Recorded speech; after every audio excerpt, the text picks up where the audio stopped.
Hello everybody, welcome back to your channel institute of education. This is Kanhaiya Kumar. तो sir चलिए आज का session हम स्टार्ट करते हैं। आज का हमारा सेशन है बहुत ही इम्पॉर्टेंट सेशन है। क्या? Mirror formula. मिरर फार्मूला क्या होता है?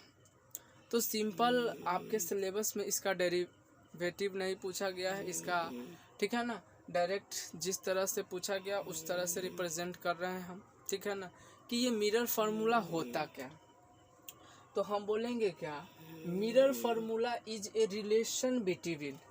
मिरर फार्मूला जो है रिलेशन बताता है, संबंध बताता है। किसके किसके बीच का संबंध बताता है?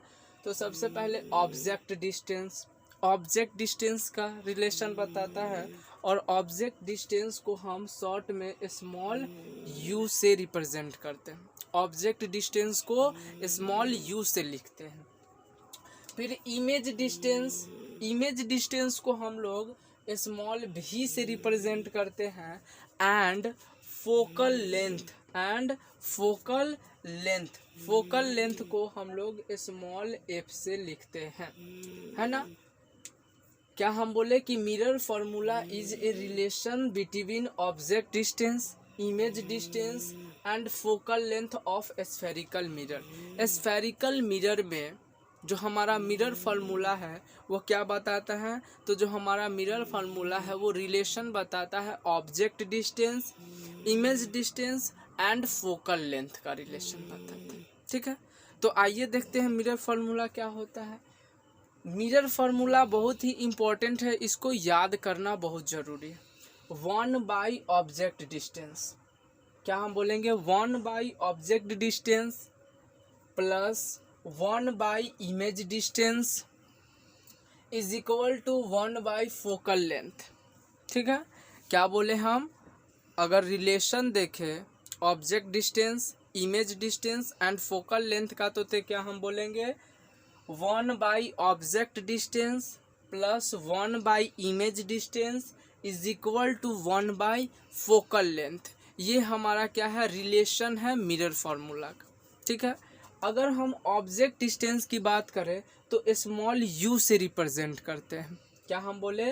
अगर हम ऑब्जेक्ट डिस्टेंस की बात करें तो स्मॉल यू से रिप्रेजेंट करते हैं। तो 1 object distance is equal to क्या हम बोल सकते हैं 1 small u plus image distance को हम स्मॉल भी से रिप्रेजेंट करते हैं।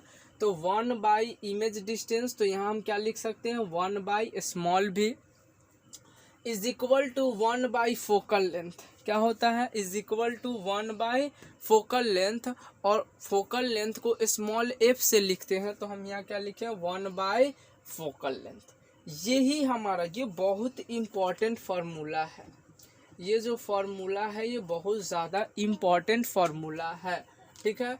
अच्छा, फोकल लेंथ के जगह और हम क्या लिख सकते हैं r/2 भी लिख सकते हैं। ये जो फोकल लेंथ है वो r/2, क्योंकि हम रिलेशन देखे थे फोकल लेंथ और रेडियस ऑफ कर्वेचर के बीच, तो क्या निकला था हमारा कि focal length is equal to r/2 दिखे थे हम लोग, ठीक है। तो इसीलिए f के जगह हम r/2 भी लिख सकते हैं। तो ये हमारा क्या हो गया? मिरर फार्मूला, ठीक है।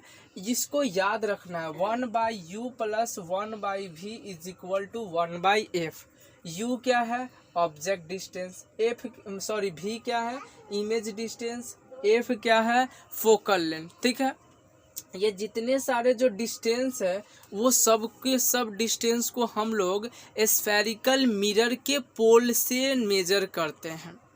ये object distance, image distance, focal length, ये सारा जो डिस्टेंस है इसको हम स्फेरिकल मिरर, क्या बोले, स्फेरिकल मिरर में कहाँ से रिप्रेजेंट करते, मतलब मेजर करते हैं सबको पोल से मेजर करते हैं। पोल से ही हम लोग ऑब्जेक्ट डिस्टेंस को, पोल से ही हम लोग इमेज डिस्टेंस को, पोल से ही हम लोग फोकल लेंथ को क्या करते हैं? मेजर करते हैं, ठीक है। समझ में आ गई बात। अब बात आता है कि दिस फार्मूला इज वैलिड। यह जो फार्मूला है वो क्या है? वैलिड है इन ऑल सिचुएशन, सारे सिचुएशन में वैलिड होता है। फॉर ऑल स्फेरिकल मिरर्स, और सारे स्फेरिकल मिरर के लिए भी ये क्या है, वैलिड है। पोजीशन ऑफ ऑब्जेक्ट, जितने सारे ऑब्जेक्ट का पोजीशन है, जैसे हम बात किए थे सबसे पहले कॉनकेव मिरर में अगर हम देखे थे, और ये दोनों मिरर के ले कॉनकेव मिरर और कॉन्वेक्स मिरर, ये दोनों मिरर के लिए क्या है, ये फॉर्मूला वैलिड है हमारा। ये जो फॉर्मूला है कॉनकेव मिरर और कॉन्वेक्स मिरर दोनों के लिए वैलिड है। जैसे हम कॉनकेव मिरर में अलग अलग पोजीशन पे ऑब्जेक्ट रखते थे, तो जो डिस्टेंस होता था ऑब्जेक्ट का वो अलग अलग होता है। तो इसीलिए कह रहा है कि all position of object, object का जो पोजीशन है ऑल पोजीशन पे ये क्या है, वैलिड है। ठीक है, तो यहीं तक हमारा यही कॉन्सेप्ट था मिरर फार्मूला का। तो यहीं पे मिरर फार्मूला का कॉन्सेप्ट ख़त्म होता है। आई होप आपको मिरर फार्मूला समझ में आ गई होगी। अगर ये वीडियो आपको अच्छा लगा तो प्लीज़ चैनल को लाइक और सब्सक्राइब ज़रूर कीजिएगा। Thank you.